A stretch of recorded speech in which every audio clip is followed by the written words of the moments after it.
Magandang gabi mga kaibigan, kababayan at mga kapatid.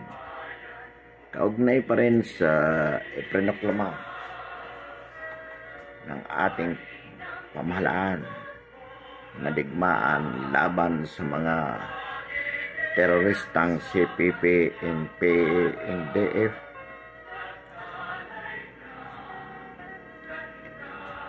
Ipinag-utos po ng ating Pangulo na sa Paskong darating ay wala pong ceasefire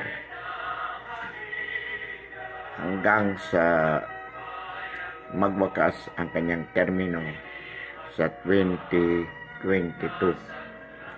Ano po ang implikasyon ng nabanggit na utos na walang ceasefire? Nangangahulugan po ito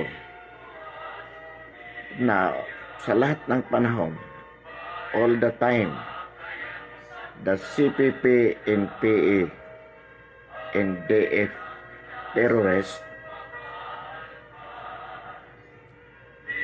are all the time under hot pursuit. Ano po ibig sabihin yan? At first sight po, pag nakita po sila ng ating military at kapulisan, lalo na po kung may dalang armas, sila po ay pwedeng barilin nang walang kahit anong warning. Yan po ang kahulugan ng utos ng ating Pangulo na walang ceasefire hanggang sa pagwawakas ng kanyang termino. Bakit po nagkaroon ng ganitong kautusan? Sapagkat nung mga nakaraang panahon, bilang tradisyon po, tuwing magpapasko, ipinag-uutos ng ating Pangulo ang ceasefire, tigil putukan, na ibig sabihin po ang ating kasundaluhan at ang kapulisan ay hindi po sila maaring sumalakay sa mga kampo ng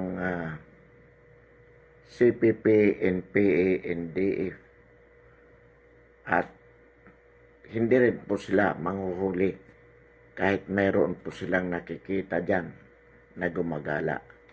Maliban na lang kung ipagtatanggol nila ang kanilang mga sarili. Yun lang po ang pinapayagan na pwede silang magpapatok laban sa mga NPA. Ngunit ngayon, sapagkat may ganung standing order na wala pong putukan all the time, as we have said, these terrorist elements are considered all the time under hot pursuit. So, yan po ang implication ng ipinag-uutos ng ating Pangulo na walang ceasefire. Ibig lang po sabihin nito, seryoso ang pamahalaan na wakasan ang digmaang ito laban sa mga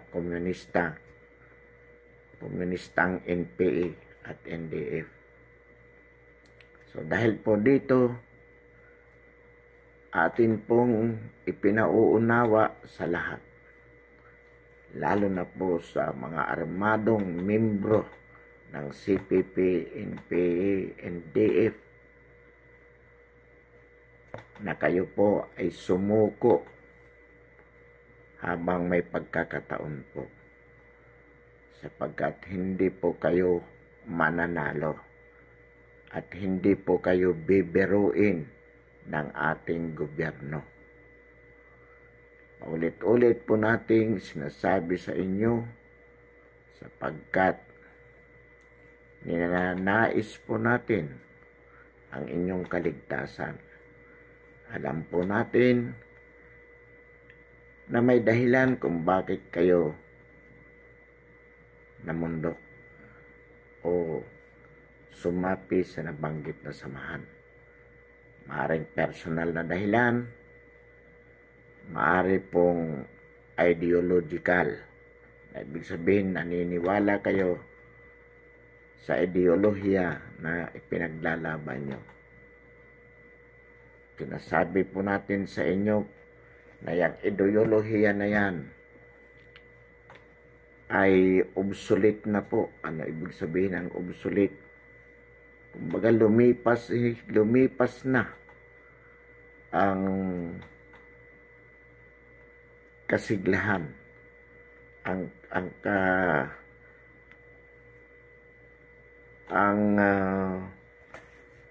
peak o ng kanyang paniniwala. Na ibig sabihin po, yung panahon na ito ay pinaniwalaan ng labis na ito ay maaring maging matagumpay na pabagsakin ang gobyerno. Yan po ay nakalipas ng panahon, sapagkat katunayan po nito ang Soviet Union, yung Russia, na noong kanyang kapanahunan ay umabot ito sa rurok ng kanyang tagumpay. Kaya nga ang mundo halos mahati sa dalawang ideolohiya na pinamumunuan ng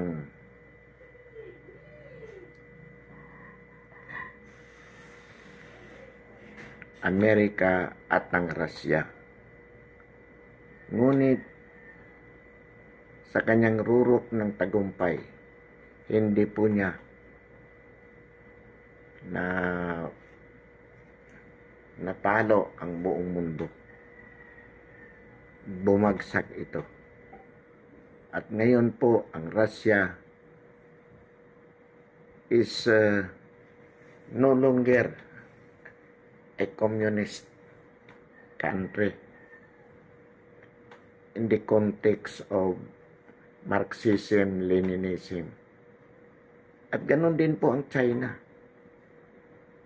Ang China ang pumalit sa Russia bilang leading communist country. Gayon pa man, in the process, ito po ay unti-unti nang nagiging capitalist by nature. Yung ideolohiya na kanyang nilalabanan is the direction that China is heading to. Ito na po yung tinutungo ng China na unti-unti, sapagkat sila po ay nagiging business-oriented na.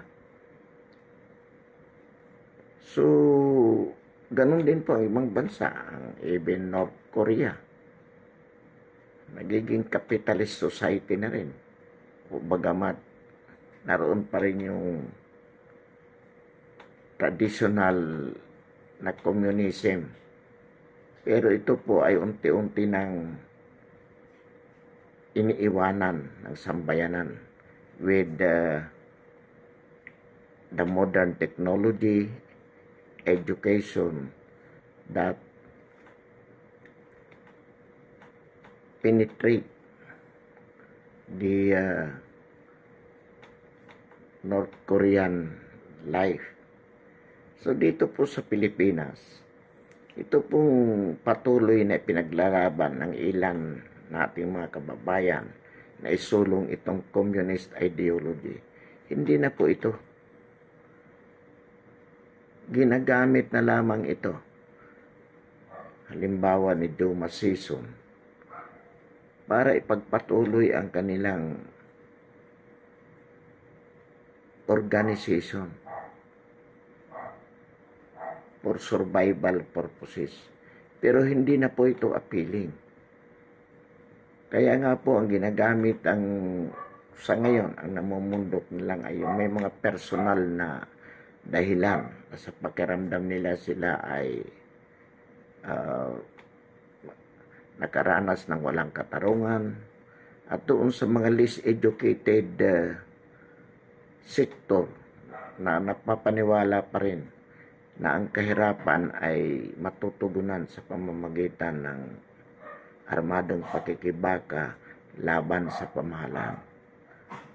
Hindi na po ito ganun ka attractive para sa ating mga kababayan. In other words, ang samahan po ng CPP, NPA, NDF, hindi lamang unti-unting nanghina. Malaki po ang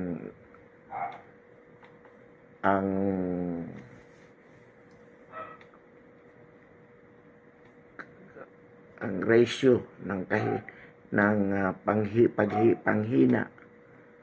The weakening process is fast by the fact that a lot of rebel personalities, members of the CPP, NPA, NDF, are returning to the fold of the law.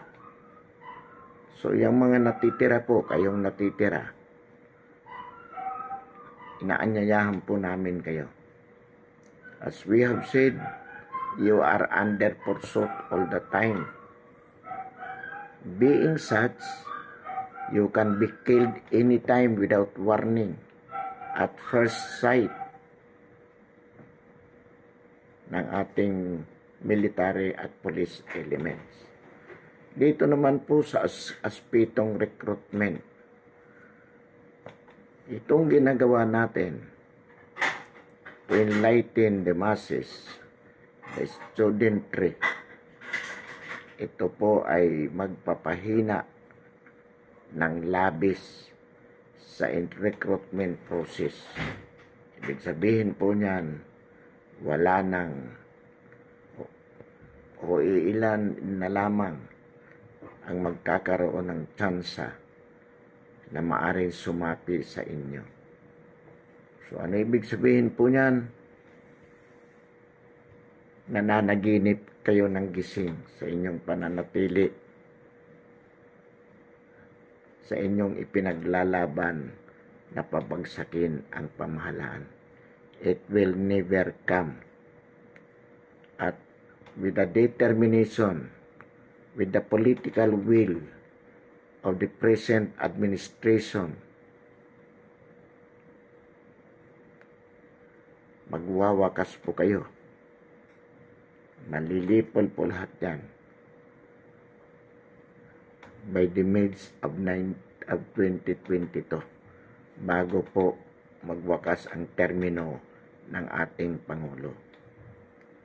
Kaya po, paulit-ulit nating sinasabi po ito upang maliwanagan ninyo at mahikayat natin kayo na magbalik loob.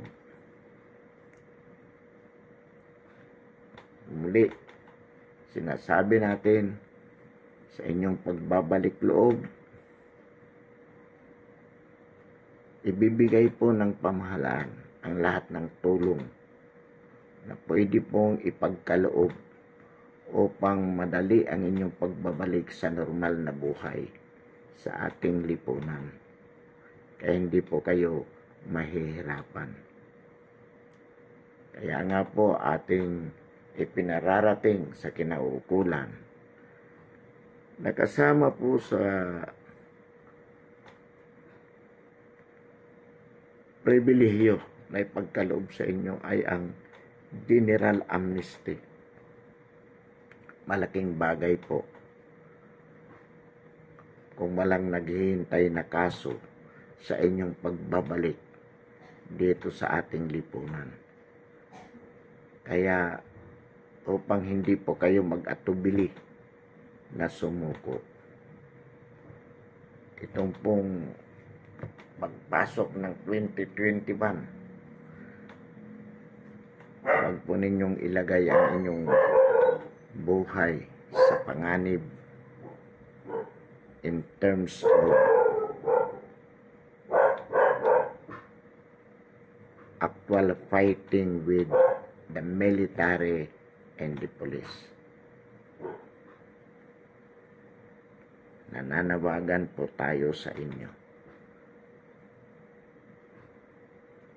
Sa ating mga opisyalis po ng gobyerno, sa ating mga local chief executives, sa ating mga politiko, mag-ieleksyon na naman po.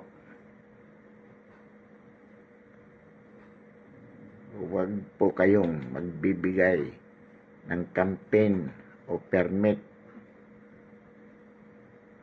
fee for your campaign sa mga lugar na may presensya ang NPA, sapagkat ang inyo pong pagbibigay ng permit tax to campaign is considered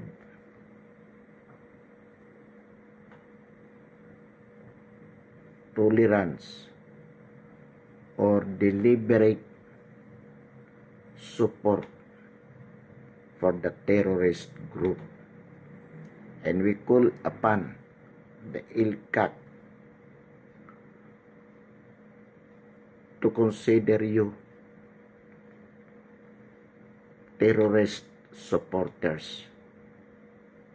Therefore,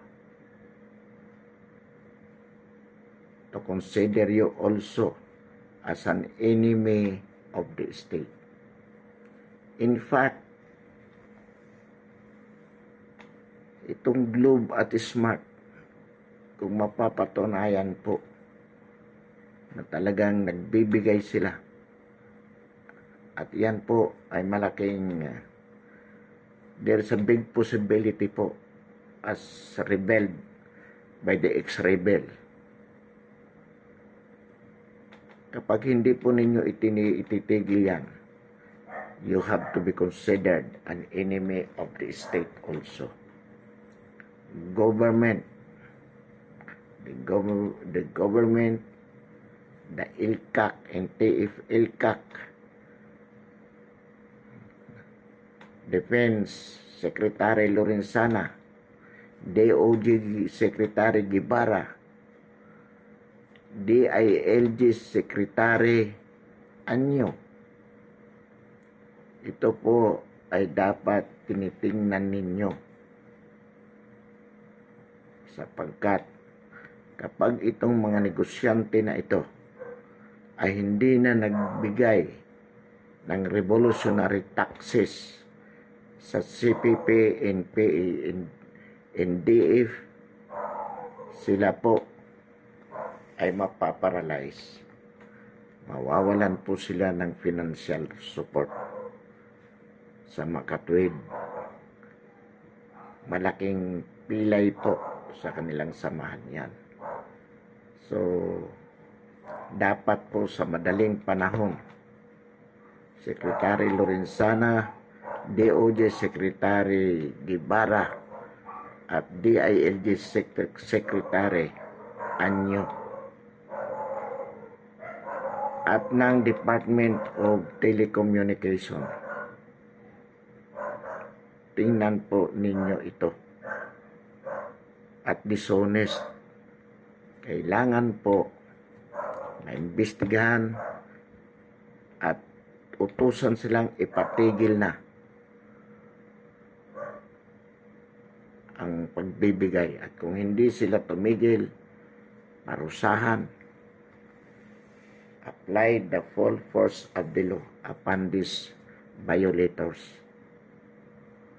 Yung mga local chief executives, yung mga politicians paying revolutionary taxes, declared them supporters of the terrorists, and they should also be prosecuted accordingly. Velasco, the 400 million, more or less,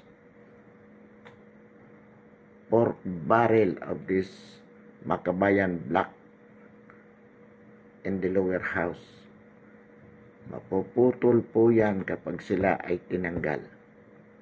No less than the President himself identified this Makabayan bloc to be communist, CPP, NPA, NDF. Ang sabi nga ng Pangulo, the act of one is the act of all. Tama po. Under the principles of conspiracy, the act of any NPA armed element is the act of these Makabayan bloc representatives. They are equally guilty as those people bearing arms. Therefore, they must be separated immediately from the lower house. And this is the concern of Speaker Velasco. Sana nga kung dahil hindi ka gumagalaw, mapalitan ka na sa posisyon mo. Ito din pong mga senators publicly announcing their support to the NPA together with the Commission on Human Rights. Hindi po ito your pronouncement in support of the terrorist cannot be considered an exercise by your democratic liberties. That cannot be considered freedom of expression, sapagkat yan po ay seditious, rebellious yung mga ganyang pronouncement. And take note, you are senators. To a certain degree, you influence the Filipino people, the masses. Therefore, your pronouncement to that effect weakens to a certain degree the morale of the military, of the police, and of the citizenry.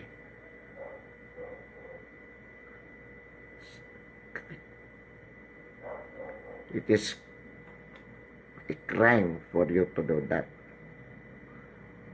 Mga abogado kayo, alam nyo yan. Huwag niyong lukuhin ang sambayan ng Pilipino. Ang kakapal nyo. Laki ng sweldo nyo, sa halip na tulungan nyo ang gobyerno para maging maayos ang ating lipunan. Kayo mismo ang humaharang sa administrasyong ito para walisin ang mga teroristang ito. Kayo ang tunay na salot ng bayan. Keiko Pangilinan, Drilon, Fontiveros, De Lima, mga salot kayo.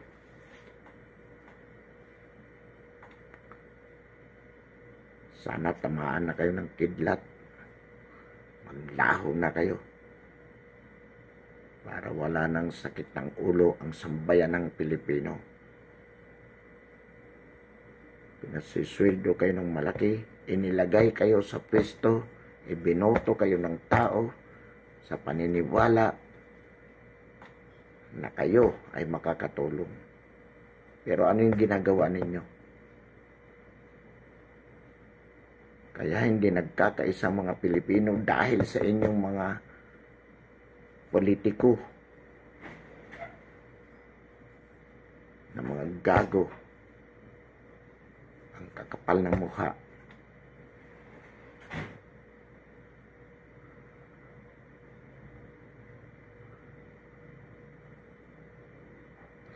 Kung titingnan natin to sa Drilon, para ng At si Kiko Pangilinan,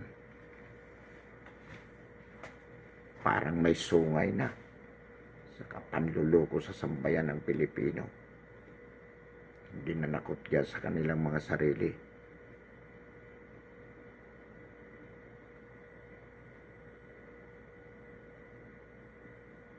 Pinaghirapan ng mga sundalo na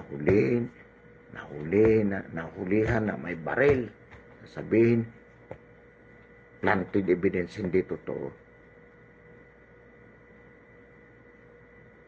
Tatakutin pa ang mga sundalo na didimanda, kakasuhan. Sino ba paniniwalaan nyo?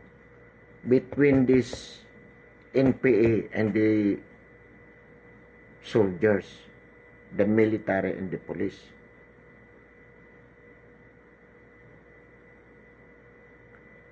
You are a part of the governance. Ang ating military, full-time sila nagtatrabaho dyan with their intelligence network. Itong NPA na nahuli ito, itong Amanda na ito nahuli, may warrant of arrest. Tapos sasabihin nyo, palayain. Hindi totoo. Yung nasino nahuli, magagalit kayo dahil hinuli, ikinulong na may anak. Anong klase kayong mga opisyalis ng gobyerno? Dapat kayo ang sumusuporta sa gobyerno. Dapat kayo. Sapagkat kayo, because you are part of the government. You are not there to make an enemy with the president dahil lang sa politika. Para lang mayroon kayong issue na ipampasira. Yan ang ginagawa nyo. Hindi tama yan. Kung nasa matino kayong pag-iisip, sabihin nyo, hindi totoo yung sinasabi ng military na NPA ito. Isa matagal nilang sinurveillancean.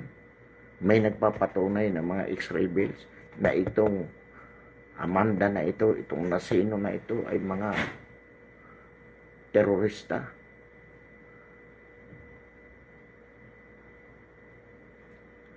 Itong Commission on Human Rights, pinasisweldo kayo ng gobyerno, hindi kayo pinasisweldo ng CPP, NPA, NDF. At katapos ang lagi kayong kampi sa kanila, lagi yung kalaban ng mga pulis at military.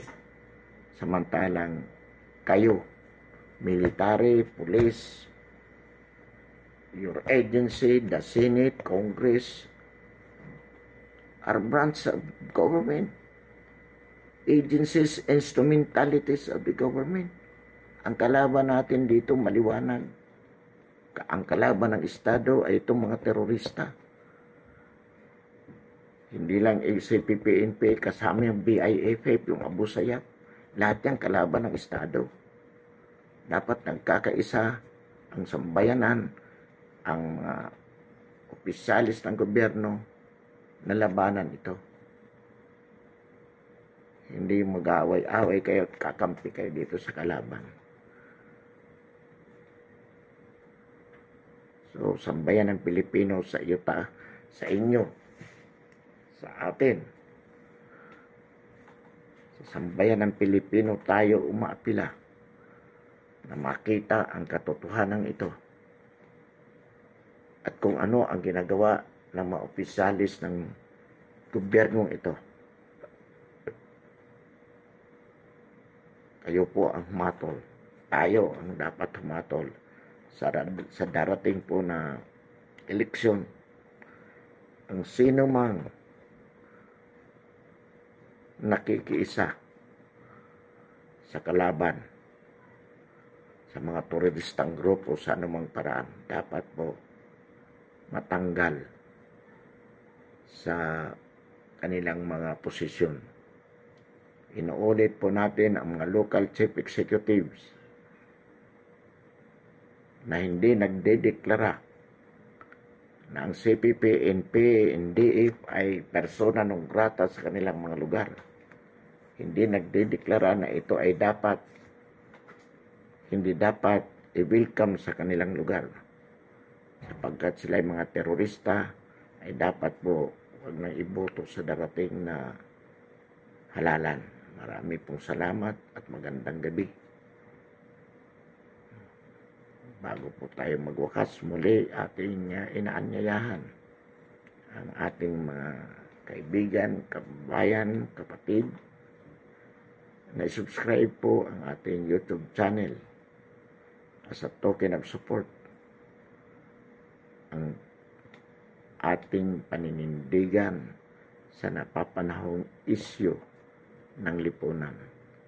Muli, magandang gabi at maligayang Pasko sa lahat.